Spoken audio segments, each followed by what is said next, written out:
wá gbọ́ àṣírí ikú tó pa Taiwo Adegbodu. ọmọ mi ò mọ̀ pa máa kú ó gbàdúrà kó hùn ibi pẹ́. ó mọ̀ ṣe o kòkòrò jẹ́ agbádùn obì tó gbó. ṣe bí ènìyàn sunwọ̀n láàyè. ọjọ́ àbákú làádèrè. kí wá lohun tó fà á gan. téjì rẹ̀ Taiwo Adegbodu tó fi pé òun ò bára ayé ṣe mọ́ o. tó fi mú kó dèdè Yínká Ayéfẹ́lẹ́ máa gbomi lójú rètérètè. àtàwọn ìlúmọ̀ọ́ká olórin gospel míì. níbo wá làwọn band members yìí fẹ́ fojú sí. gbogbo èèyàn ni wọ́n ṣà ń dárò. ẹni rẹ̀ tó ti lọ wípé kò mà yẹ kó jẹ́rú àsìkò yìí. ṣùgbọ́n àwọn èèyàn ń béèrè pé kí ló pa Taiwo Adegbodu gan. ṣe bí tàìsàn láríwò a ò kúrí tọ́lọ́jọ́ ṣe. fún gbogbo ẹ̀yin tẹ́ ò bá mọ̀. Amos Taiwo Adegbodu ńlorúkọ tí táyé ń jẹ́. Samuel Kẹ́hìndé Adegbodu lèyí tó ń bẹ láyé tó ń bẹ láàyè yìí. ṣe bí ọdún 1999 lórin tí wọ́n ṣe tó sọ wọ́n di ìlú mọ̀ọ́ká. ìyẹn àwo orin Faratìmí.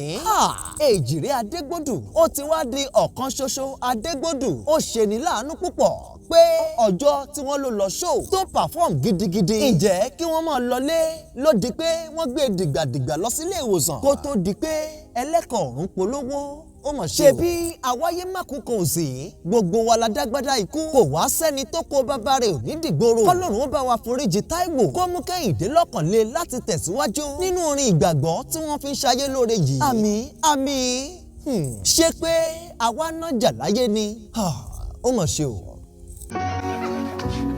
ọmọ mi ò mọ̀ pa máa kú ó gbàdúrà kó hùn ibi pẹ́. ẹ̀yin abiyamọ yẹ ẹ tẹ́wọ́ àdúrà ẹ sọ̀rọ̀ yẹn.